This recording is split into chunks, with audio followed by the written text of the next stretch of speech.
Space, the freshest frontier. These are the adventures of the Black Daddies.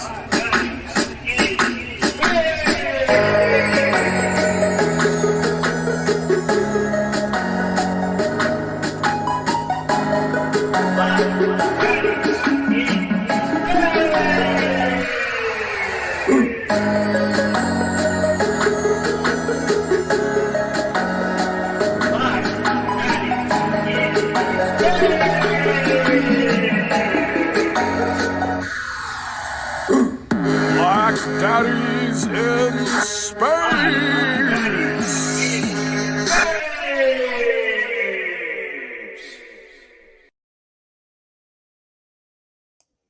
And hello, everybody out there in the internet land. We are back. We are the Black Daddies in Space. 3 black men, 3 shaved heads, 3 lustrous beards. Yes. Yep, I see it there. I see it there. And infinite opinions coming at you live at Hip Hop Film Fest on Facebook Live, Harlem Film House. We're on Twitch. We're on LinkedIn Live. We're all over the place. We're doing the things. We're here doing stuff. And I am the professor here with Dragon Black and Sunshine. How are y'all doing? Chilling. Just, same old, man. It's like as if we did the last show and then we got stuck in cryo and then woke up and then we're here again. Yeah, we're like Sylvester Stallone in Demolition Man. Exactly. Just is this the same shirt I had on last? Oh shit. Like what a weird, wild movie that is. But also Wesley Snipes with the best on-screen depiction of the Joker that there ever was. Yes. Absolutely. Simon Phoenix is the Joker. Like he's just the Joker the entire movie. Mm-hmm. That role was originally written for Jackie Chan. Really? Yeah, it was written for Jackie Chan. He turned it down. Wow. What? Yeah. Yeah, the Wesley Snipes role was written for Jackie Chan. I'm sorry, that would have been a whole different movie. It would have been a completely different movie. Especially like given how wordy Simon Phoenix was as a character. Like they might have made him more wordy once they realized they had somebody who had English as a first language. Well, but it's like because I just couldn't see Jackie at that time in particular, which was like 1993, 1992, like having enough command of the English language to get the lines out. He would have been like Dolph Lundgren in Masters of the Universe. Right. It's right. What are the words? It's like, look, I'm capable of this language. I just can't fucking speak it. Word. No, I literally can't do it. I don't know it enough to do it right. That's kind of like it would have been a totally different movie. Kind of the same way that Beverly Hills Cop would have been a totally different movie if Sylvester Stallone played the original role. Right. That would not be the movie that we knew today. And I read that script. I worked on an Eddie Murphy film, and I was able to get my hands on a copy of that original script where he's doing yard work on surveillance and being mistaken for a Mexican. And it was not that entertaining. They really turned it into something completely different with Eddie. Wow. Yeah, they let Eddie do Eddie things, and then there it was. That's it. There it was. Also, I just don't see Sylvester Stallone with that jaunty a theme song. No. And mind you, this is a man who has had great theme songs. Just not that. That's not Pointer Sisters. I'm sorry. Running Scared was supposed to be Sylvester Stallone and Eddie Murphy. Okay, see now that, damn, that would have been a totally different movie too. Would have been but it sounds like I love the original one too. It's like, damn. It would have been just half of the movie would have just been Eddie Murphy just like making fun of Sylvester Stallone's voice, like until Sylvester Stallone will like try to like punch him. Yeah, that would probably the real behind the scenes. You would just see that real crackle on camera, and it's like, no, it's because this dude hates this motherfucker. Like, exactly, hates him in the same way that like So when I used to, this is going back like 30 years when like Connie Chung was like the co-host of CBS Evening News with Dan Rather. Right. Yeah, guys, we are really going deep in the bag here. If yeah. there's anybody that was born in the 21st century, I'm sorry, but I'm not Yeah. sorry. But like we would watch, and also Connie Chung just had her memoir come out, and I gotta read that shit. I'm sure there are some fucking stories. I'm in there. sure. But like she was like Dan Rather wanted nothing to do with her, and I remember like watching those at the time, Right. and me and my dad would always like joke about like their on-screen repartee. That scene, like it was very moonlighting energy. Wow. And like we thought it was because like Dan was into this. No, it was because he did not care for her at all. So she was throwing it right back in the like, let's be overly civil to each other on camera. Oh, wow. That's how we showed that we hate each other's guts. That is awesome. I need to read that. That's gonna be, yeah. That's on the list. That's gonna be a time. Otherwise, she's hanging out in Wyoming and Manhattan with Maury Povich, just living their lives. Just living their lives. I wonder if she has any racy stories about their marriage, because once he called her live without giving her a heads up, and she says, "Oh, we're on the air. It's a good thing I didn't call you." And then she stopped, and the audience laughed. Oh wow! Oh, yeah, well, given I remember this was maybe like 20-25 years ago when like she had a show on CNN and like they would be on together, and it was very clear those people be fucking, and they be fucking a lot. Like a whole lot, like a lot. Like whenever when you meet couples sometimes and you're like, oh, they're cute, and then you meet other couples, it's like, oh, they fuck all the time. Exactly. Like, if they could do that right now, that's what they would be, but they have to be here doing this bullshit. If it was like just legal and motherfuckers just fuck each other in public, they'd be doing it right now. They had a lot of like, we let it be known anytime, any place energy. Yeah. That was like Halle Berry's parents or like Eddie Murphy's parents in Boomerang. Oh yes. Oh my God. No, actually, no, that was David Alan Greer's character. Was that David Alan Greer's parents? Yeah. Yes. That's yes. I remember they were in the bathroom and they came out, and David Alan Greer's character, the mom had her dress inside out. Yep. And then Eddie Murphy's character's there, and he's like looking, and he knew what they did. Then he looks at David Alan Grier, and he's like all embarrassed and ashamed, and he just gives him a hug. He's like, "I'm sorry." Yeah, it's one of the great like wordless comedy bits that like, they clearly just improv that shit. Yep. And like he just looks at him, looks at the thing, looks at him, looks at the thing, and then he just hugs him. Yeah, exactly. And it wasn't even one of those hugs, like it was like just so deep and like, bro, I'm so sorry. Yeah, it felt sincere, like super sincere. It was beautiful. And then they walked away, and Alan Greer's little added touch of him, like he's wiping tears away. I was like, wow. I still think that's Eddie's best movie. Oh, Boomerang is that? Yeah, I remember seeing that with an audience, and every single thing landed. There was nothing in that movie that didn't land. Yes. And the stuff that landed big landed huge. And it was it was one of the rare movies without latex. He allowed himself to be vulnerable. Yeah. Well, unless you count the makeup that he had on, because I mean, yeah, it was like Eddie's makeup. I mean, it was immaculate. It was immaculate makeup, but man, his face was beat to the gods. Just like that perfect. It was so like crazy. That perfect, like deep chocolate. Just like the lips were perfect. The hair was like not a single thread out of place. Like someone came in with golf scissors at last looks every fucking shot. You want to know something? I worked on an Eddie Murphy movie, and that is exactly what happens. He uses the same, at least back then, he was using the same hair and makeup person on all his movies, and she would touch him up just almost before every take. Yeah, like he looked like he was using that like the airbrush makeup technology, like he invented it. Look, the whole cast of Boomerang looked like they were drawn by Larry Stroman, and real comic book fans know how Larry used to draw characters back in the 90s. Shout out to Larry Stroman. Everything was precise, beautiful black people, beautiful style, and it was all just perfect. And I was like, nah, man, this is the thing is for me too, at the age that I was at when I saw that movie and wanting to draw black characters, it was like the ultimate inspiration because you had so much beautiful black people and they were like running a whole like fashion line marketing firm. There was like a whole it was the department of most people like drawing 90s stuff. black excellence shit So good. that like there ever was. Like it was So good. man, it was different amazing characters too.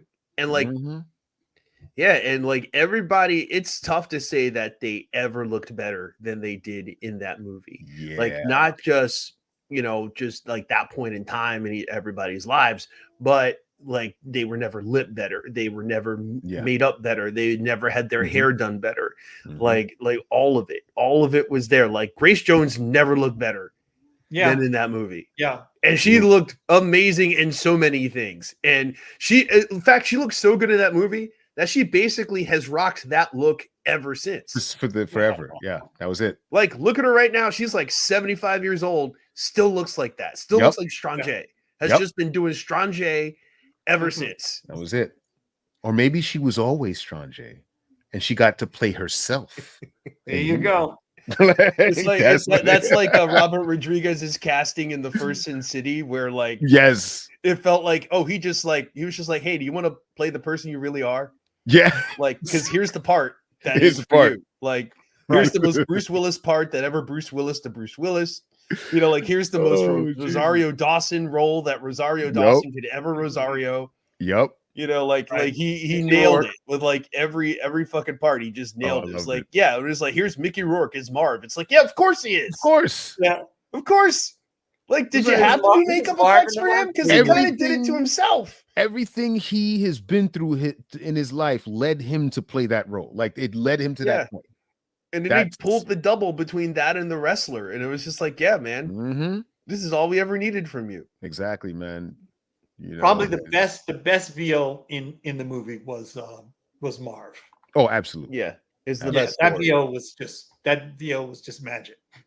Yeah. Love that whole thing. In fact, I might watch that shit tonight. Damn. How you saying that? I haven't seen that movie in years. So that might just have to I've got it sitting right here on the shelf. Don't watch the second one. You will be disappointed. Honestly, I don't think I've ever seen the second one. Well, like they're the weaker of the 6 stories. I have to. So like it's just like it's just not as good because the stories aren't as good. Yeah. You know, like everybody is good in it. Like the casting did it again. I mean, Eva Green in that movie. Well, watch it for Eva Green. Just watch Eva Green's parts. Okay. And I mean, literally, you will watch her parts because be naked in movies. That is her deal. She's like the last person to be like, yeah, I'll be naked in a movie. I don't care. Let's go. Let's do it. Let's go. Like people are naked in real life. I'm naked in real life all the time. Like, what the fuck, guys? What's this problem? Why is this a problem? So what are you doing? What are you doing? What are you doing? That's her deal. Oh my god. But let's go ahead and get into all of this. This Week in Geek. Look, we are in this strange like cartoon universe where like Earth's showrunners are really off the rails. I mean, someone tried to shoot Trump again. You know, Frankie Beverly and James Earl Jones died within a week. And Diddy got the fuck arrested out of him, and he is in jail right now and might never breathe free air again. It's looking that way. It's looking exactly that way. Yeah. He is like, them motherfuckers grabbed him and they said, you know, it reminds me of that skit from I think it was Saturday Night Live with Fred Armisen, and he was playing the dictator, and he was like, you go to jail. Sex trafficking to jail. Racketeering to jail. There's like if it's like, and there was like there's no trial, there's no nothing. Just, you're there, bro. Like you're. Oh my god. Just make your life. I know we're gonna get into this, but I just want to say right before I joined with y'all, I was on Twitter, and everybody has something to say about this, but the one person that I didn't think was gonna come through and say something Suge Knight. Like, oh yeah, yep. Say what he said. Say what he said. Apparently, somebody called that nigga in jail and was like, "Yo, you heard what happened, right?" and recorded the shit he said. He was like, "A little piece of advice for you, Puffy. Either you gotta do one, two things. You come in here, either you gonna piss standing up, or you gonna piss squatting down. I think you should go with the first one." He said, also, he said, and don't come in here with that brother love stuff, because like you come in here, you don't want to have that name when you're coming up in here with that. So I was like, oh man, if Suge Knight is telling you, like, you're done, bro, you done, son. And he like, he knows what done looks like. Yeah. And look, I'm not saying, I don't know all the shit that Suge Knight did. I know he did some fuck shit and, having to do with money and, all kinds of stuff or whatever. But look, I never saw the kind of allegations that Puffy is going through right now. I don't see them on Suge Knight's docket. So like, I'm just like, damn, bro. In fact, some of the stories that we believed about Suge Knight turned out not to be true, like the whole Vanilla Ice out the window thing. Yeah. But yeah, I mean the feds came out here and they essentially said that Diddy was like a record company guy and producer, like for real, until about 1998, when basically he turned that entire enterprise to becoming Mr. Han from Enter the Dragon, to just fund these like drug, sex-fueled orgies with like a bunch of sex workers that he would hire, and then a bunch of women that he would just use drugs and force and coercion and all sorts of things to just keep them like for years and years, which we knew when Cassie finally, sued him and he settled it in a day. It was like, oh, nope, there's stuff he does not want to come out. And but when they were like, nope, there's tapes, there's documentation. He did all this crime at his homes. There's like all the product is in the homes. Also, I thought it was telling that the U.S. attorney, who oddly enough, the U.S. attorney who gave that press conference is a college classmate of mine. Yeah.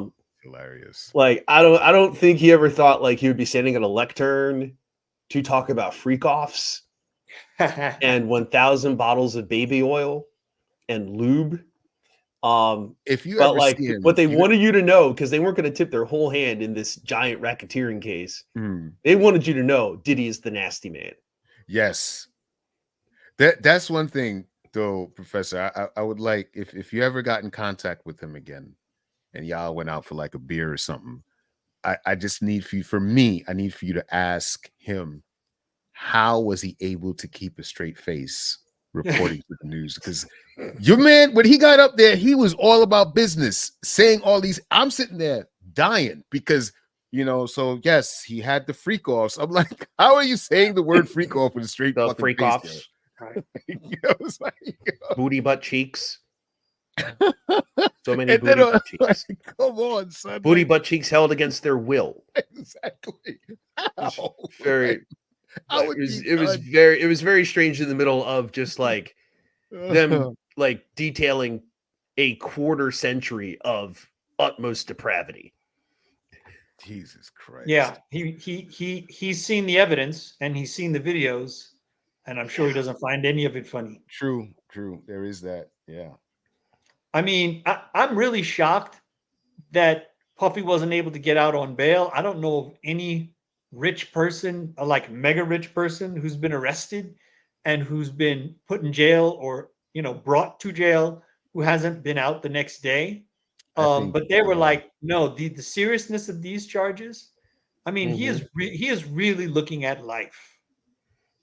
At this as of right before the show, what I did see right before we started was that the second appeal that he had to get bail was also denied. Yeah. Yep. So they're like, I no, like mean, we have this case against you. We know you are capable of anything. Right, because he has within his bodyguards he has criminals, he has illegal automatic weapons hidden on his property. He's accused of threatening and coercing witnesses. Somebody he called to ask to tell some story I heard recorded him saying what he wanted them to say, how he wanted them to lie. He's baked. It's over. no, yeah, it's pretty much done for him. You know, and I mean, I'm glad that we're talking about this because there's a lot of things that I've been looking at that's been coming out in the past few weeks. And this is something that we haven't talked about since, we haven't been around as much, but the whole Drake Kendrick beef that was going on, that came and went. We all knew who the victor of that was, and we knew that there was never going to be a question about that. But one of the things that was revealed during that whole beef was, the way that hip hop has now become. Mm-hmm. My personal take is that I've always told people that I fell out of love in hip hop after 94. And it was kind of, right after Biggie died, Pac died, and a lot of things started happening, new forms of hip hop started coming out. I stopped becoming a fan. And when this motherfucker Diddy had started to come up in the, after it was so, I would say this all the time. It's like somebody capitalize off of this because the way that Diddy just shot up as like the number one person, I honestly, the only thing that kept me back in hip hop back then was like the whole Nas and Jay-Z beef because I liked both of them at the time. But apart from that, I was disengaged because I saw that a lot of hip hop, what I used to love about hip hop coming up was the different diversity of genres within subgenres that existed within hip hop itself. So if you weren't into the gangster stuff, because I feel like every single subgenre of hip hop has its place. If you like the gangster stuff, that's cool because it's the life you live. That's what you compare to, and it's an art form in which you could use to express yourself. But if that wasn't for you, you could listen to Tribe Called Quest. If that wasn't for you, you could listen to some of the club stuff. You could listen to like a LL Cool J. You listen to some Nice and Smooth. You listen to, what I'm saying? If you enjoyed shit lyrically, you could listen to KRS. You could listen to, EPMD, Pete Rock and CL Smooth. You had all these things.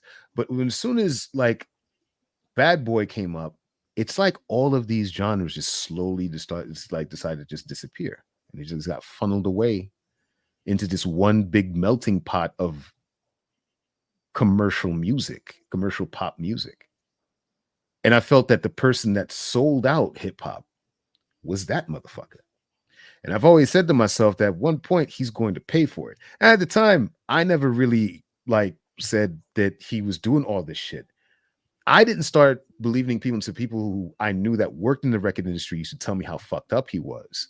But it was always kind of on a level of he's just a bad boss. He thinks he's on top. He's full of himself and all this other shit and everything else. But as the years went by, I would hear, and this isn't news. This isn't like people spouting shit. At the time, there was no social media like this. These were people that I knew personally that worked in the business, started telling me even more fucked up shit, which then added on to I can't stand them even more. So all these years, I've always thought at some point, when anything that has any real imbalance in this world, you can't have that much imbalance and the scale doesn't tip to the point where everything just comes out. It's going to happen eventually. You can't live like this and expect that. At some point, you're gonna have to face the music. You're gonna have to face what you did. I lost faith in the fact that was gonna happen with him. But when this Cassie thing came out, I was like, oh, wait a minute. I think Karma has something in store. I think Karma was playing the long game. And you fast forward into this year where you see this whole Kendrick and Drake stuff happening, when Kendrick now has brought this whole thing back into hip hop. You know, people say whatever they want to say about Kendrick, whatever, you know, there's different opinions about him out there and everything else, but it now has sparked a new resurgence in hip hop of understanding what the art of it is. Right. And I think that's the most important part about it. So now you're starting to get, which I find crazy, well, not crazy, but like actually to the truth of like Black women saving hip hop. Honestly, you got Doichi out there doing her thing. You got Meg Thee Stallion out there doing her thing. You've got a lot of female MCs who are out there just doing all, and they holding it down better than the dudes. Yeah, Rico Nasty, Young Rico M.A., Nasty. like, You got what's old girl's name that I love this? Oh my god, I can't stop listening to her albums. You got Lil Sims. Samara Sin. Yeah, you've got like so many, like, and these are, I call them kids. You know, they're not really children, but I call them kids. These are the kids I'm listening to. They're in my rotation now daily because they're bringing a level of hip hop that's there. And I think that, you know, in what's been going on, especially with Kendrick dropping this whole new thing about, I find it funny that he dropped this new track called "Let the Party Die" that just destroys the entire hip hop industry. And then like a few days later, this shit happens. It's like, I don't know. I'm not saying it's a conspiracy. I don't believe in conspiracy theories. I'm not that kind of dude, but just to see the whole thing play out the way that it did, I'm enjoying it, to be quite honest. And I'm enjoying it. It's also interesting, like, you know, you put all of that together, and very well said as well. And also, have you heard the new LL Cool J tape? I have. Oh, his take? Oh no, I heard his album. His album. Yeah, his new album. I'm sorry, because we're talking old head shit here. Yo, but it's actually kind of good. Kinda. And he hasn't like made a good album in 30 some years. And I'm like, it's good. So like good. I was like, oh my god, this is rap. Yes. It's like this is the shit. This is the real shit. What? And so yeah, I feel like we're seeing this, you know, and it's interesting just how like stagnant things had been for so long, which was also part of the Kendrick Drake thing, right? The fact that like Drake has been the top dude for like 10-15 years, and that's not supposed to happen. Like someone else is supposed to jump up and get in there, and it just never happened. So seeing all of these things colliding all at the same time has been just bracing to see, because last year we're celebrating the 50th anniversary of hip hop, and you're more like cogent circles were like, but where is hip hop now? Like, where did it go? Like, we're losing recipes on this stuff. And now you're seeing the bills coming due for so many people. And, you know, and then for folks that, and then on the other side, seeing folks who, for a hip hop that was never supposed to get old, it is great to see LL Cool J doing well. It is great to see Method Man. Like every time I see Method Man, I'm like, man, look at how good this dude is doing. Man, I'm sitting over here in my old age. I'm like, yo, I need to go back to the gym, because I was looking. There was like, I'm not a big fan of Eminem. You know, I know a lot of people like, you know, oh, he's a lyrical genius. Yeah, he got skills with his lyrics. Yeah, whatever. I'm not a big fan of his content, so to speak. But even I watched the video because Eminem is on his album, and I watched that whole thing, and I'm sitting there like, nigga, you like 60? What are you? How do you still have? He's killing that Just for Men, though. He's killing it. He's absolutely killing it.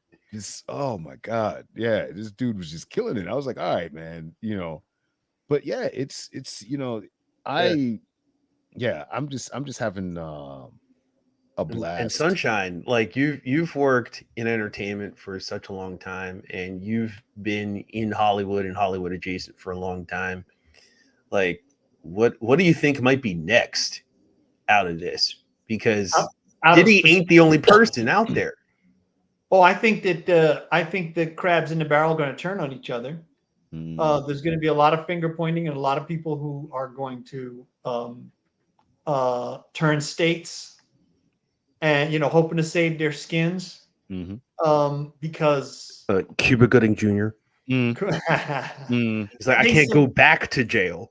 Yeah. I think some names are going to come out that we'll be very disappointed to hear. But I don't know. This is the only thing I can think of that compares to this is the third act of King Kong. I mean, this is huge, and the fact that they were able to keep him in jail until his trial. His trial might not be. It might be a year from now. Yeah. That's. I know he didn't think, for somebody who has felt like he has had this level of control, untouchability, power, where he basically, the world was his. He was feared, and it's so funny. I remember back in the day when a friend of mine used to work at at Russell Simmons Music Company, and he told me he was the first one actually to tell me about the beef between Puffy and Suge Knight. And his description was Suge Knight. This was in the 90s, early 90s. So he said, yeah, Suge Knight is a real gangster. Puffy is a fake gangster. And apparently Suge Knight, he had some wild stories because he had that inside the music industry track. Basically called up Puffy and told him if he stepped out on the stage for a show he was going to do in Los Angeles, that he was going to be gunned down because there was $1 million contract out on him. And Puffy canceled the show. So he's been posited in my head from the beginning when he first got on my radar as somebody who was just not really as hard or as connected as he said he was. Well, that certainly seems to have changed. Now, whether his boys left their weapons in his bedroom or he's about that life, I don't know. But somebody was on YouTube saying that the guy who was shot at one of his parties was shot in the house by Puffy in the bathroom, and had photos to show the blood in the bathroom, and one of his boys took the rap. So I don't know. I mean, I always thought this guy was kind of play acting, but he sounds like Caligula, wrapped up with a poem. It's kind of like I call it the black cop effect, right? Like black cops have a need to overly abuse the people in the neighborhoods that they're in, just to show out to massa. Yo, look, I could beat these niggas as good as you. And then if you turn that and flip that on somebody like him, he came from the street, but he was never really street. All right. And there's nothing wrong with that. I grew up in the hood. Gangster's son. Yeah. Right. Like, they were like, no, like I did all this so you can go live this nice life and go go to Catholic school and go to Howard and get a business degree and there's do all this stuff. And there's nothing wrong with growing up in the hood and not being hood. Because it's a lot of people who grew up, in that environment, went on to excel, to do a lot of great things. But because he felt that he has to prove himself, because if he's out here rapping about it, if he's out here to call himself bad boy and all this other shit, then he has to prove to everybody. So a lot of the actions that he did, like you said, you saw that video of him shooting somebody, like whatever, and then he didn't have to do that, but he did it to prove a point. Right.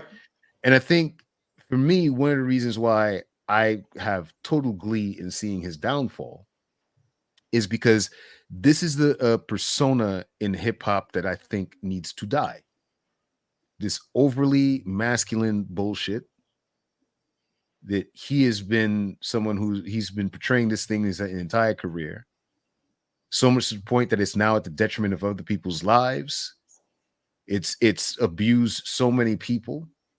And how long can you keep that facade up and think you're going to keep getting away with it? At some point, you're going to get that anomaly in your matrix where it's like somebody's going to break it.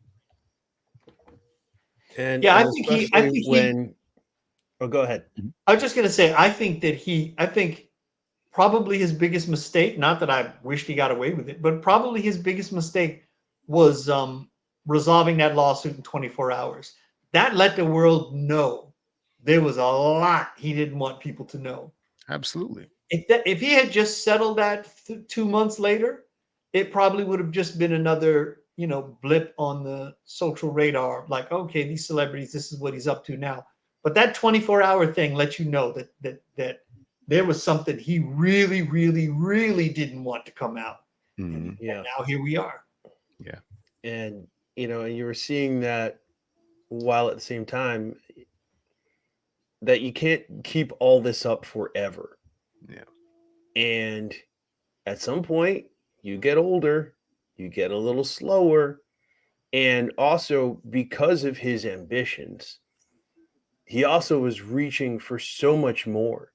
To be feared behind all these closed doors, where, through legal and allegedly extra legal and criminal means, while in the light, pushing himself to be a, to be a true big dog player of society, to be a great man. Mm-hmm. As the U.S. attorney said, a year ago, he was receiving a key to the city in Times Square. And so he wanted to have both.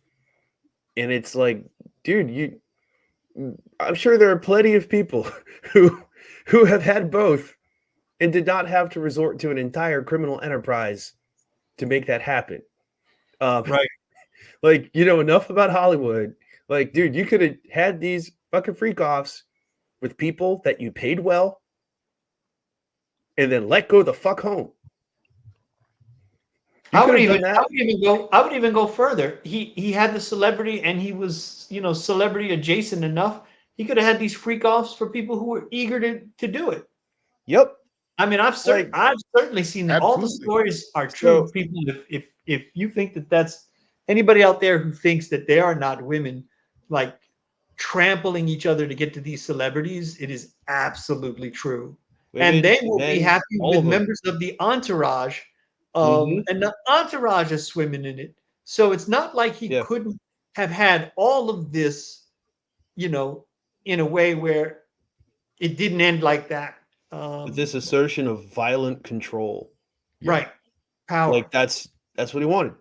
Mm-hmm. And he said, I'll do whatever to have it. And I'll knock everybody down to do it. And that's where we are. But yeah, I don't think he will ever be free again. And we'll see if he makes it to trial. And also, that's all I'll say about that. I just want to say this. Yeah, I know, right? I just want to say this though, and a big 5-time fuck you to him for having the Black Madonna on his back as a tattoo.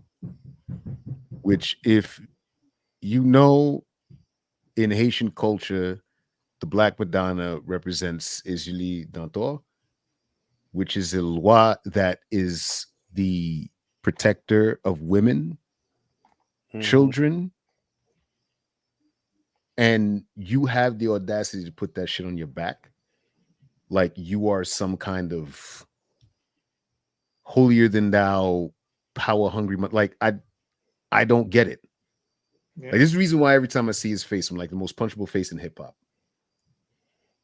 And it took a friend of mine to actually tell me, because I never paid attention in this to him. time. Like we got to deal with all these people who, like, they just want to point all the signs to all their shit. Mm-hmm. Like this heavy, like all the time. I'm just like, yo, dude, why you trying to? Yeah, I was as much as I was overly pissed off with this dude, as much as I am in absolute joy, and it's coming from someone who has abolitionist beliefs. I don't like prisons. I don't like cops. The whole entire prison industrial complex. I hate all of it. But that motherfucker needs to go under any facility that exists. I completely agree. I completely agree. Yep, this is one of those ones where it's like, for the good of society, you can't be out in it. You can't be here anymore. You can't. And I love the we fact have that to save ourselves from you. Yeah. I love the fact that they kept him in jail, not because he has the resources to run, but because he was, quote, a genuine threat to the community. Yes. It's like, wow, okay, that's cause. Makes that Joker cosplay video of his seem very different. Yeah. And now listening to his apology video is like 10 times more ironic. where he still admitted to nothing in that video. And he said that he claimed that that was the one thing that he did at a downtime in his life, and he's since had therapy and all this other stuff. It's going to be a template for insincerity going forward, and I'm sure it'll play over and over and over again on the media once he's convicted. There's so Meanwhile, much. Russell Simmons is on a base on the moon. He's never coming back. Doing yoga. It's like I'm gone. Like y'all will never see me again. But we're gonna have to leave this here. Obviously, there will be more to say about this as things develop, as things go forward. But we'll stop it here, and we'll get into how whack is that. Which, I mean, this is plenty whack as it is. But I need like something that was a little bit of a palate cleanse, but it's also somewhat related because we get to talk about Kendrick Lamar a little bit here. So Kendrick Lamar, let's go ahead to the Kendrick genie on the space screen. But Kendrick is gonna do the Super Bowl halftime show for the and my side of the whackness in this is just the people that are like, but what about Lil Wayne? Because there are very obvious reasons why Lil Wayne would not be doing the Super Bowl halftime show. And the big one starts with that cup he always walks around with. Yeah. Like you gotta you gotta be available and dependable, and that ain't gonna happen. Yeah. Somebody put up a clip of Lil Wayne live performances where he literally forgets his own lyrics. And I watched them, and I was like, this isn't coming from like, I forgot my own lyrics because ha ha he he. This comes from I forgot my own lyrics because I'm fucking high right now.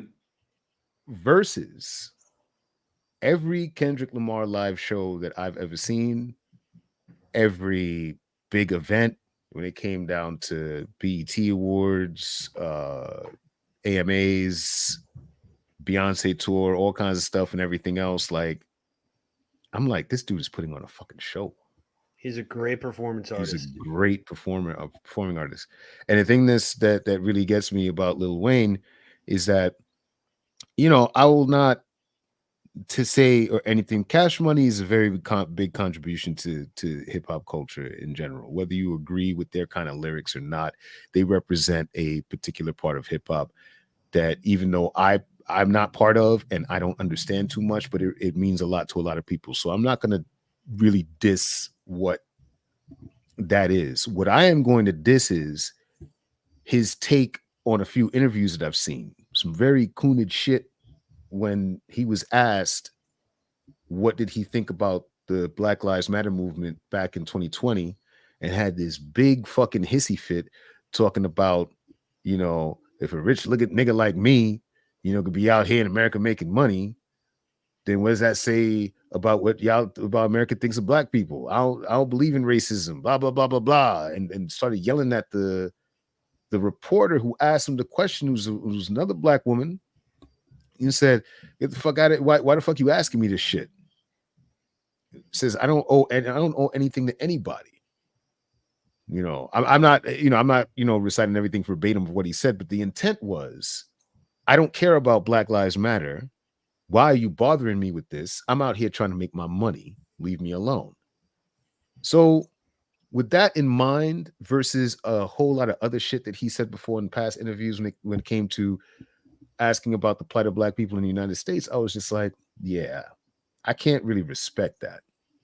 I can separate what you've done for people in the hip hop community and, where you're from and the inspiration that you've given them. I could respect that. But your take on this shit, I don't respect. And not for nothing, the only reason why you didn't get this spot is because of you. It had nothing to do with Kendrick.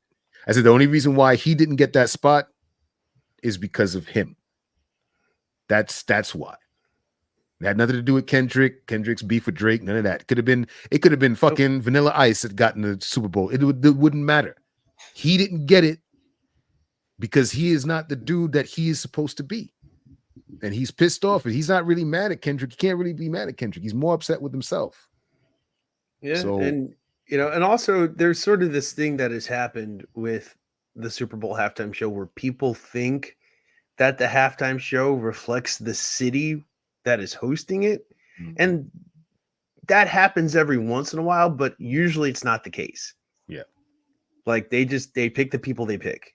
Yeah. And that's that. So like that also like sort of goes out the window, but also like who's had a bigger year, in hip hop than this guy. Exactly. He is like a true like Time Man of the Year candidate, even like the way that he has pushed the culture, like mainstream culture in this way. Like, the fact that like Not Like Us has pretty much become the like anthem, like the ethos of that is basically the Democrats in the election at this point, right? Like of just like, yo, man, those folks are, you see all the shit they're saying? This is weird. Mm-hmm. They're not like us, man. We can't go back. We can't go back to that because they're not like us. Yep. Stuff like that. And, but it's also interesting that like the Super Bowl for a long time was like so much of like the halftime show was much more of like a legacy act performance, almost like a capstone to like all the big things you've done. Right. Which, in that way, then it should tell us that Rihanna's never going to put out another album because she got up there and was like, I will show you all my old hits. And guess what? I'm pregnant again. Right here. No more music ever. It's never coming back. And so it's like LL Cool J. He could do a halftime show. Yes, he can. Like he's got 20 hits he can string out there. So it's, but like, again, like who has been moving this shit like Kendrick this year? Nobody. Right. Nobody in rap anyway. So there it is. But we only got a little bit of show left, so we should talk a little bit about Batman Cape Crusader. Just a tiny bit. We'll do a tiny bit talking about Batman Cape Crusader, but let's go ahead and take a look at the trailer.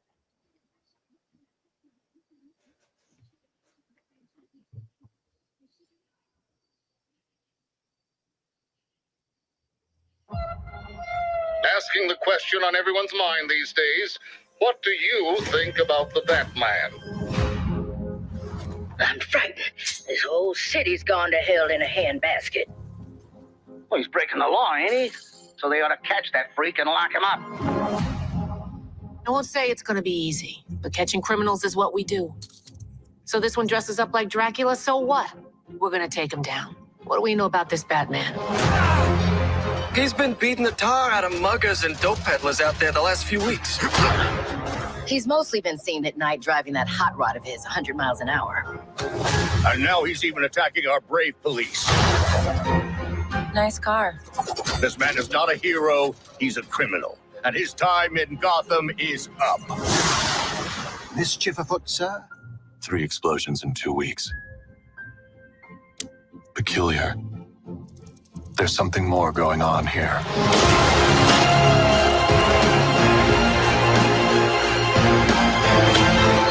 He knows too much.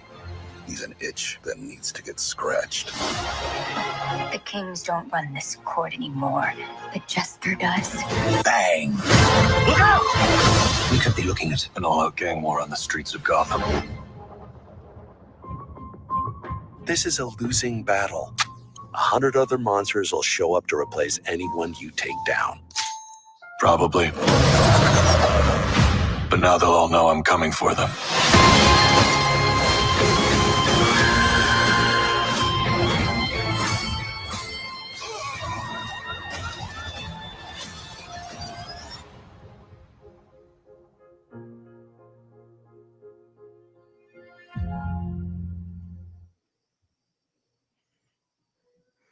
And there it is, Batman Cape Crusader. It's 10 episodes out on Prime. They're out now.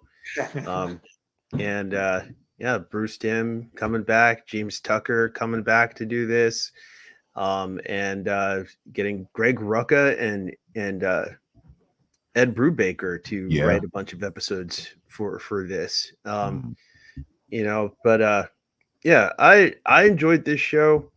I think one of the things that I like about it was that when Bruce Timm and James Tucker wanted to come back and make a Batman show after, obviously Batman the Animated Series and the Justice League stuff and Batman the Brave and the Bold for James Tucker, it was like, what haven't we done with these characters? Right. And let's try to flip some of this stuff inside out, and let's try to do some different things while also drawing on a lot of various Batman history and other pieces of just like old Hollywood cinema and stuff like that.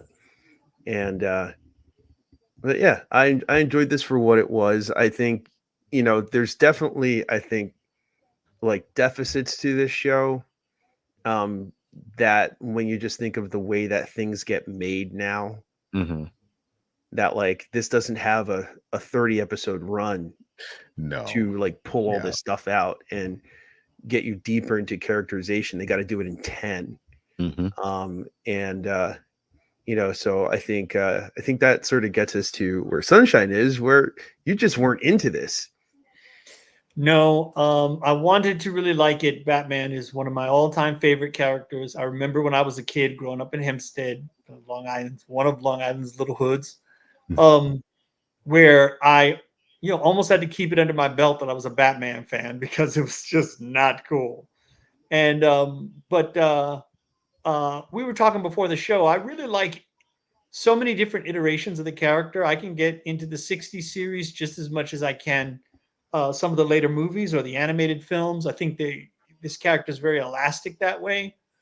But this series really, it just didn't click for me. I loved the idea of the 40s setting. I don't think the show writers use it. I admire the fact that they want to cast multiple characters of color, but I think for me, I find it discordant with the time period. So I find myself distracted every time I see, folks of color in roles that they would not have had back then. And I personally, and this is, I will admit that this is a personal thing. I think there are times where inclusion actually does a disservice because it sort of implies like, oh, well, like, seemed like everything was fine there, when, what are y'all complaining about?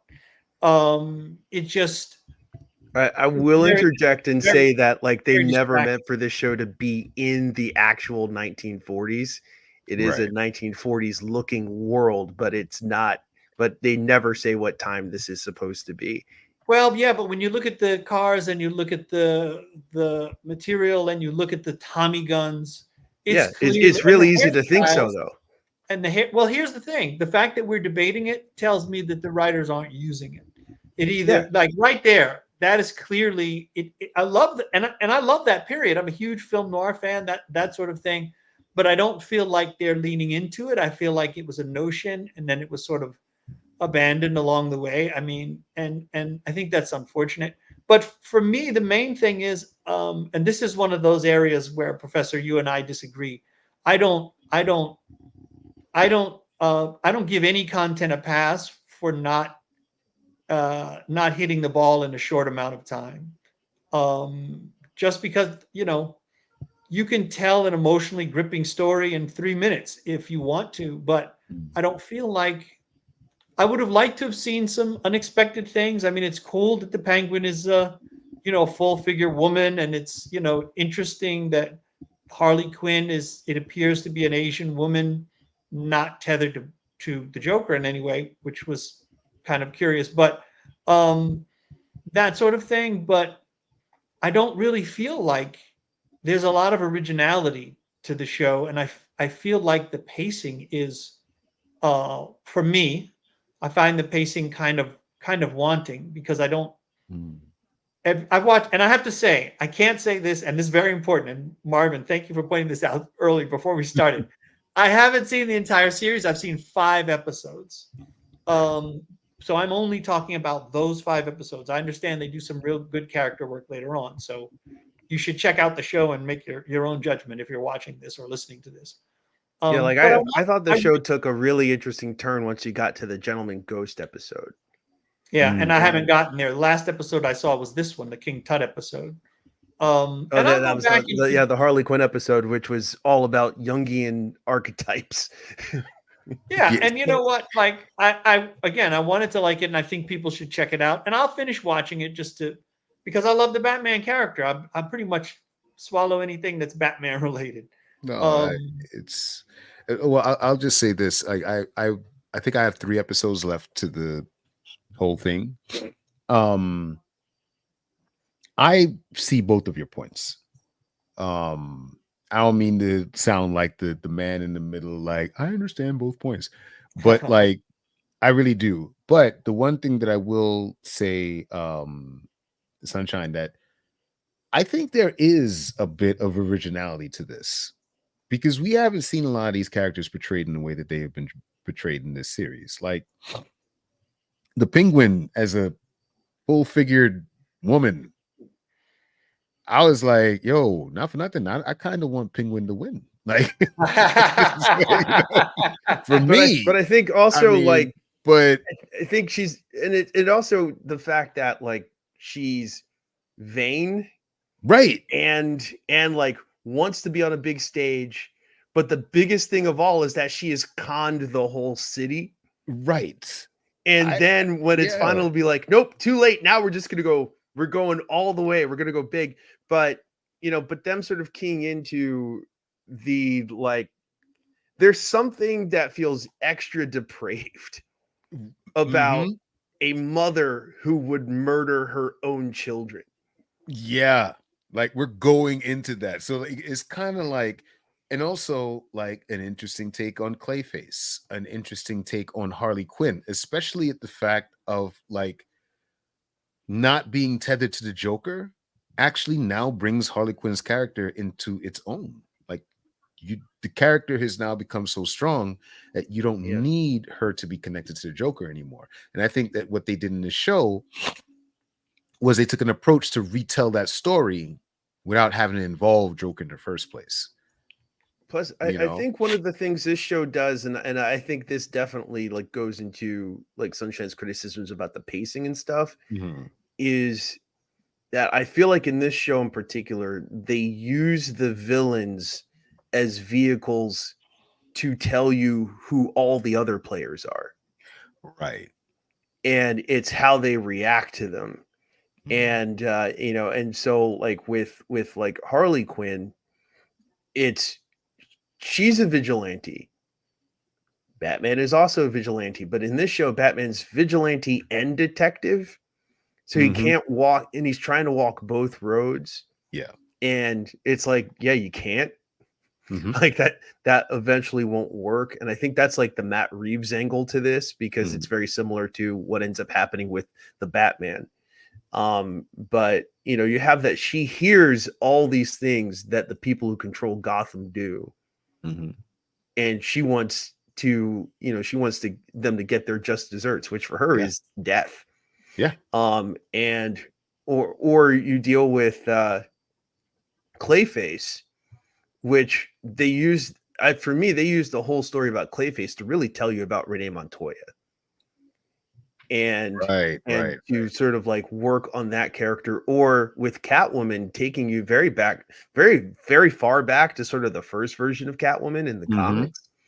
And that like, here's like someone who grew up rich and learned all the wrong lessons from it, because she just thinks she can just go and take whatever she wants. I think you articulated something that didn't even dawn on me until now. I think the reason why I'm kind of cool on the series is because Batman is the least interesting character in the 5 episodes that I've seen. He doesn't do anything. I can see that. He doesn't do or reveal anything that a one-line description of the character would have not suggested.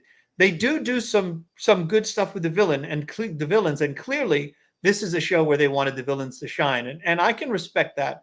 And I actually did think the Clayface episode was actually really disturbing. Yeah. The art and the choices they made there were genuinely like, ugh. And the way that they sort of like had to pivot away from doing what they did in the animated series with Clayface, which was absolutely like awesome, because like in the old stuff, it's this horrible, tragic story that happens to him. And this dude, no, man, he's just a fucking creep. Yeah, exactly. And you felt that. And I like that. But for me, the fun stories, the stories that I enjoy the most with this character, focus on the character. The villains help reveal the character, but in this one, sort of the context of Batman reveals the villains, and that's not as interesting for me. And it's a completely valid creative choice. It's just not one of the reasons why I follow the Batman character. Yeah, and like Linda Crystal says, that also explains why she couldn't sympathize with Batman. And for me, I felt like this was a Batman I wasn't supposed to sympathize with. Yeah. And because he's a detective, he's a vigilante. He sort of has a code, but maybe not really. But like, he's not a human. Like, he's not a person. And like, he has to learn to be a person. And when he learns to be a person, then he'll learn to be a hero. And to me, like, he's not a hero yet. And you know what? I would have loved to have seen that dramatized, but instead what I feel like we got was just a flat depiction of a character who's been done so well in so many different, wildly different interpretations that it feels like a missed opportunity.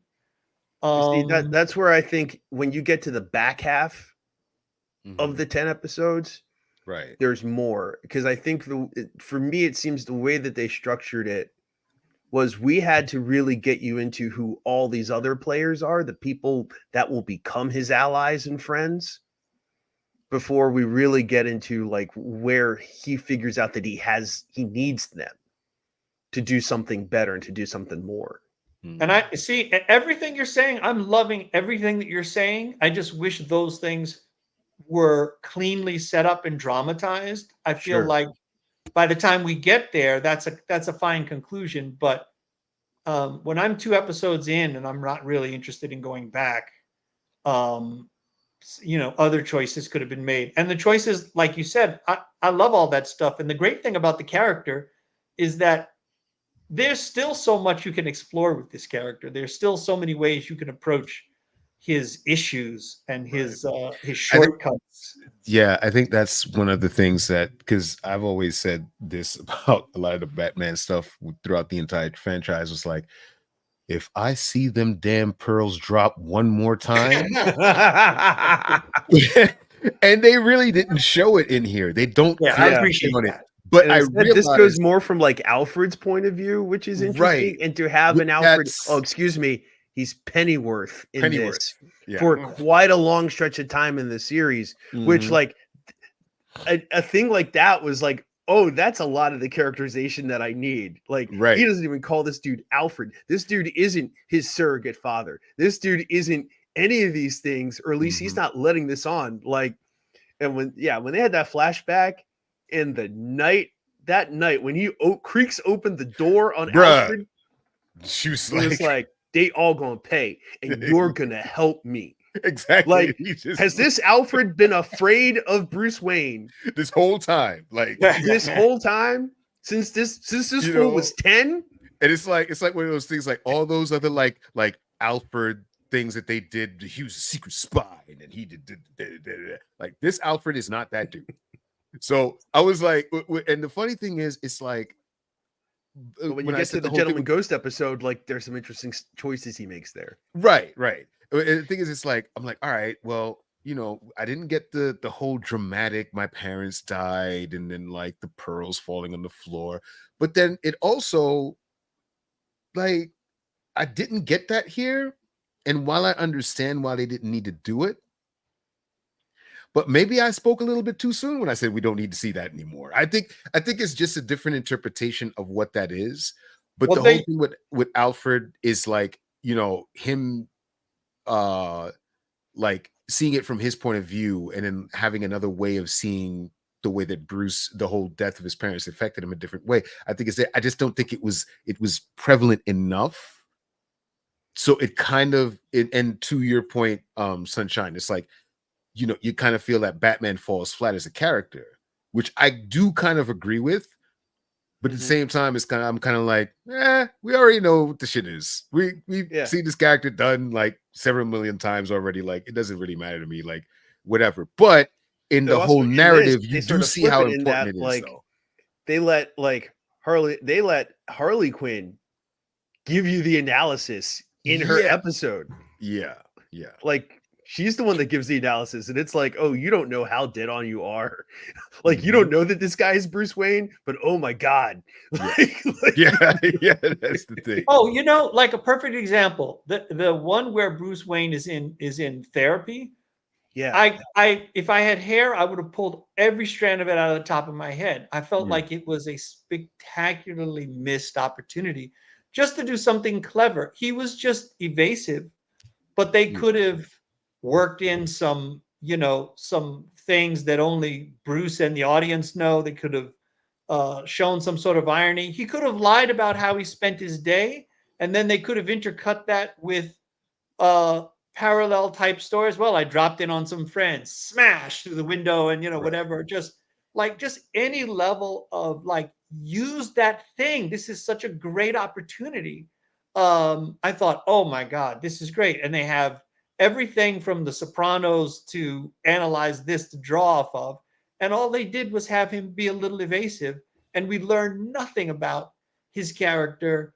And I felt like these writers are just playing. They just playing. The only reason why, and you are right though on that level, Sunshine. But the only reason why I'm going to excuse that is if they have a plan to move beyond the season, and they dedicate that to another aspect of storytelling for a season 2. Yeah. I could also see them being like, we've done that before. Right. And like I think we've played out that conversation before. Like, you can go watch Bruce Wayne talk to Dr. Chase Meridian in Batman Forever. And like, right. That's in the there. Thing. And I think also, like, if we then just the idea of, just let me interject here. To your point, if they felt that way, they should have made an entirely different choice. If you're going to lay down a Monopoly board, I want to see, I want to see that shoe. I want to see that bowler hat. Don't tell me some bullshit. Don't put down a Monopoly board and then tell me, yeah, but we've all played board games before, so we're not going to do any of that stuff. Just like, no, I can see that. I think like one of the things that works well for that is in the first episode when he gets on the iceberg boat and the smile that they drew on his face. Yeah. Where he's like, Yeah, exactly. I was like, yeah, Bruce Wayne is here. I'm Yeah. happy fun time guy. But I think that's the one thing. And I think what they're also, trying to delve deep into this whole thing is that Batman is supposed to be cold, calculated, super detective. I don't give a fuck your feelings. Versus that's actually who Bruce is. Versus the facade that, or the mask that he wears when it comes down to, him being Bruce Wayne. I have to Bruce keep Wayne up is this, the mask. exactly. Yeah, and he doesn't even like this Batman doesn't even know what the mask is. Right. Like there really is no Bruce. Like so he's that's the thing. Yes, there is no Bruce. It's just there shit, is I no gotta become Dana, normal only again. Zool. There is no Bruce, only Batman. Like it's so. And how like, wonderful it would have been to explore that, to literally explore the fact that, dude, it's 1 p.m. and you're this guy is still in his costume, or he's whatever it is. It's just to show his obsessiveness, because the character has basically, after his origin story, and somebody put this really beautifully, I thought. He says there's certain characters like Batman and Sherlock Holmes, who they may have an initial origin story, but everything after that is about mastery. It's not those characters aren't as concerned about growth. But I think what the better writers have done and the better storytellers have done has shown that no, you can have a character who's emotionally blocked, who's not friendly, who doesn't play well with others, who's humorless, and tell an amazing story that's enormously entertaining. And so I think the bar is set so high for this character, not just from the animated series, but just from all the other iterations. This in general, yeah. If I had to choose between this series and any episode of the one from the 60s, I would choose the one from the 60s, because I think the promises that were kept in those premises in a way that I feel like this one I would have liked it to have gone further and been a bit more thoughtful. It's not bad. It's just, I want to make that clear. It's not bad. It's just not for me. It's not an interpretation that's rocking my boat. Yeah, I feel that. I feel that. And just to say on a artistic level, I know before we jump out of here, but on an artistic level, and I don't mean this is any disrespect if anybody's listening or watching that's in the animation business that work. I don't mean this is a disrespect to any of the artists, but it, once again, same thing. I forgot whether it was Sunshine or Professor that said this, telling the story in the 10-episode format. I felt that the original Batman animated series had so much more room for artistic expression and storytelling, and they had so much space for it. I felt that they captured the essence of the original one in so many ways, but I don't know, I just felt like a lot of the things kind of, compared to some of the things that I was seeing going on in the 90s show versus what was happening with Justice League Unlimited, into a lot of the other DC movies, I was like, y'all could have did a lot more with this. Yeah, it's one of those things where you can tell the budgets aren't the same, the amount of time and detail that's given to this is not the same. As much, though I will say, there's no stretch of animation in this that's as spectacular as, for example, the man bat flying through the air over the police blimp, that sequence. And and again, this is a show that Zaslav and company wanted to kill in its tracks and ended up selling it off.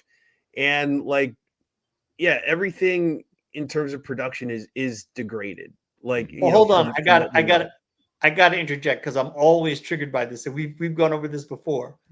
Budget has no effect on storytelling. It does when it comes to how you animate things. But the thing is, you can look at even some of the cheesiest anime, and it may be limited, it may be whatever, but it's the story that's really clever. And I feel the animation is part of the storytelling. The animation is part of the Of storytelling. course it is, but the storytelling is the storytelling. And if the story the storytelling is words on a page and the animation. It's both. Yes, it's exact. Yes, but the fact is, I could tell you the story without drawing any of the images, and you could follow the story, and you could even tell me the feel plot. aspects of the story. And what I'm saying is, if it's not on the page, it doesn't matter. It doesn't matter if they have. But Disney's there's so budget. much in like some of the best cartoons that none of that was on the page in terms of script. It was on the page in terms of storyboard. I would, but story, even story, any kind of storytelling, whether it's silent film or whether it's with dialogue and close shots and wide shots, it doesn't matter. It's all story. It's not the animators bring a huge amount of stuff to the table, and I'm not discounting that because they leave a lot of room for those guys to do what they do best, and they should. But a story where there's revealing dialogue and choices that reveal character and all that other stuff, that stuff should be on the page. In the writer's room. Not, it won't matter. Here's what I will say about that, and I think this is I think where we should leave it, because this is a point for a larger conversation. But as someone that is worked in the industry of animation and also collaborating with actual writers that don't draw versus artists that have visions and everything else of visuals of the way they think the thing should work, along with the concepts of a writer. When it comes to animation, there needs to be a special bond, and it's different to your credit, Sunshine, I totally agree with you. Story is everything. However, it depends on the medium that you're telling it in. So if you're going by film, you're dealing with live action people. You can always reshoot stuff. You could always go back and do a shot a different way. With animation, there is a particular amount of labor that's done that you necessarily can't replicate over and over and over and over again, and it's going to come out the same way it originally did. So I think that when it comes to the medium of animation, it needs to be treated different than when it is with film or anything else. So like, I think going into this, to me it felt like animation wise, it was a very factory based.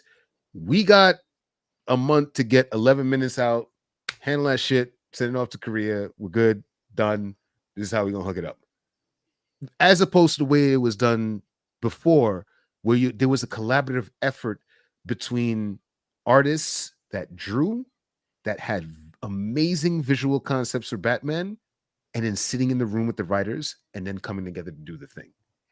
So I think that it also led to the variance in how those episodes looked and how they worked. Right. And like, you could have a middling script that's elevated by better craftsmanship from the animation house, and you could have a really good script that can be tanked by middling by poor craftsmanship from an animation house.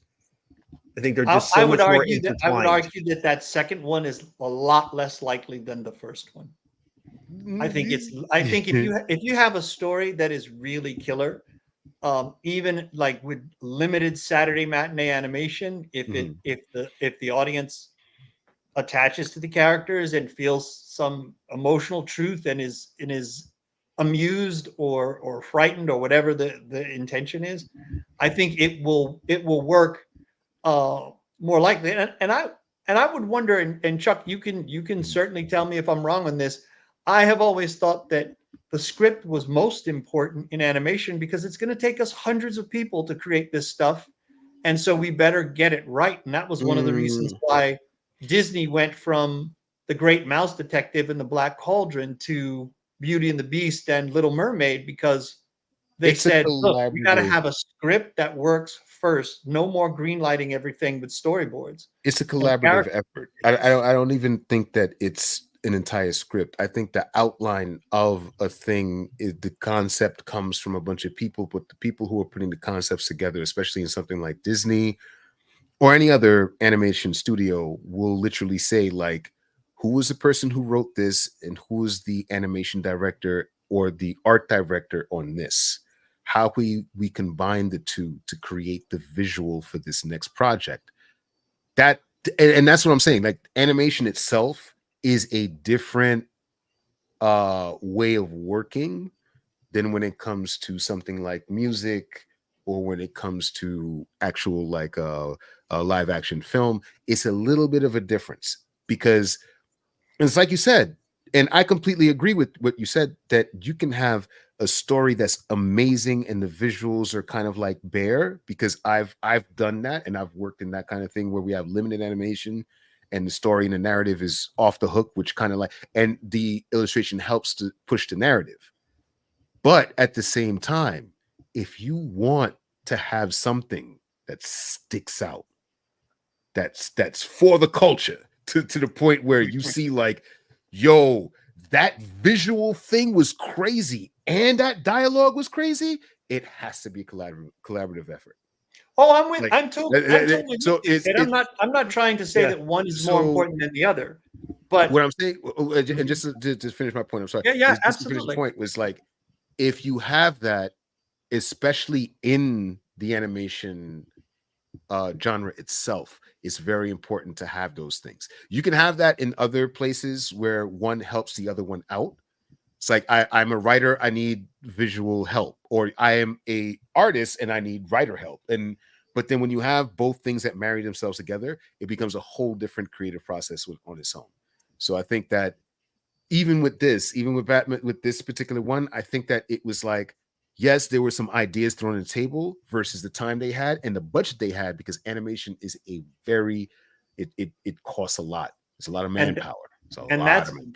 That's why I think that respectfully from what I've heard and from my, and I'm not discounting your opinion. I'm just saying this is where I get my opinion from. I have a friend who has worked and written for animation, and I promise you, they have scripts that they approve before any of the illustrations start, and it's certainly like they make the pizza and then the animators put the toppings on it. They do all the wonderful that's stuff. what I mean by factory based animation. It's like, like yeah, that, like that's true, and they're given strict instructions not to give too much detail. That's actually considered disrespectful when you write a script for animation. Like, you don't have to say, and then the belt buckle opens to the left and he puts his thumb. No, you say he reaches for something in the hip, there's a sharp noise, and this happens. And then let the animators decide what that looks like. And I think that is wonderful. But I promise you that these things start off with approved scripts in the writer's room, just like any other thing. And I just if it's a property that I've seen so many times before, I just want something different. Maybe if this had been called Rogues Gallery, and I'm like, oh, this is really not even about Batman. This is about these bad guys. Then maybe I would have had a different perspective. But I will continue to watch it, and I look forward to the episodes that you guys have been talking about, because they do sound interesting. I haven't gotten to those yet. Yeah, they're pretty cool. Yeah. Yeah. I think it's fun. Like, it's not consequential or anything like that, but it's fun. But we are past time. We got to close this up. We're way past time. But this has been a lot of fun, and we'll be back in a couple of weeks on the first Wednesday of October. Perhaps to celebrate a little bit of spooky season, it's time for us to talk about Beetlejuice when we come back. Which I've seen. It's fun. I'm gonna go see it again. I noted you were wise enough to only say it twice, by the way. Well, that's just the name of the movie. Being cautious. So no one say it again. No one say it again. That's even a joke in the movie. It's like, wait, so like, when does the 3 take effect? Like, do you have to say them like 3 in a row? Like, do you say 2 and then you say, wait a minute? Like, and the movie's great. They're like, yeah, fuck that, we don't care.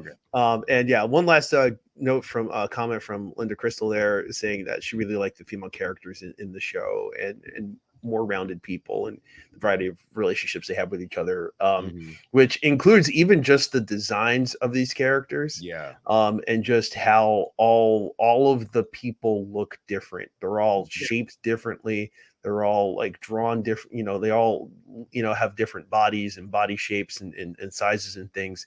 And I do really love that. That was pretty cool to see. That was Yeah, really cool to see, especially on like a Bruce Timm related project where like one of the big complaints about Bruce Timm over the years is that all his women look one way.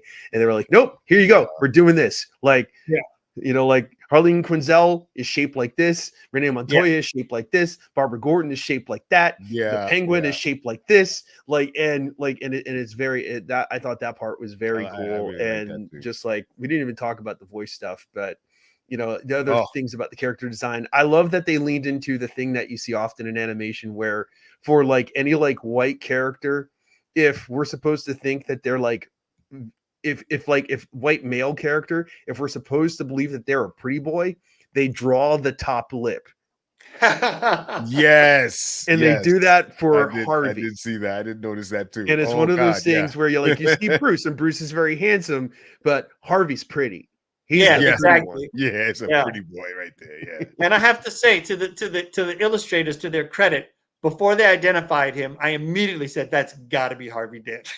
Yeah, like he just looked too pretty and slick, and that was good shit. And then I thought the voice acting was very well done, and pretty much fit everybody. But the actor who did Batman this time, his Bruce Wayne, I thought it drew a lot on like Sterling Archer, which put a pin in that for some other time of someone completely built by trauma who like completely masks it all with something else.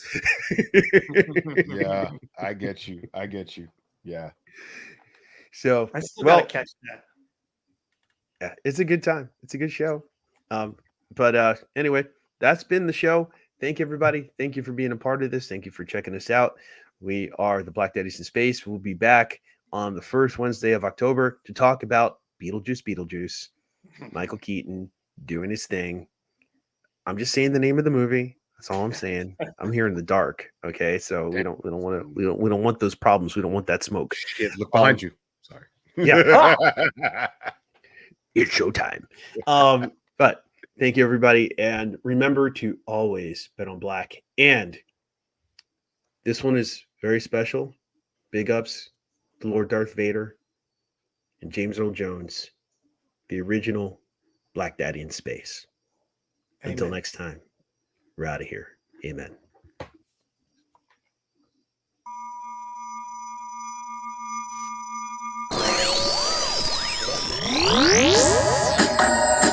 Space, the freshest frontier. These are the adventures of the Black Daddies.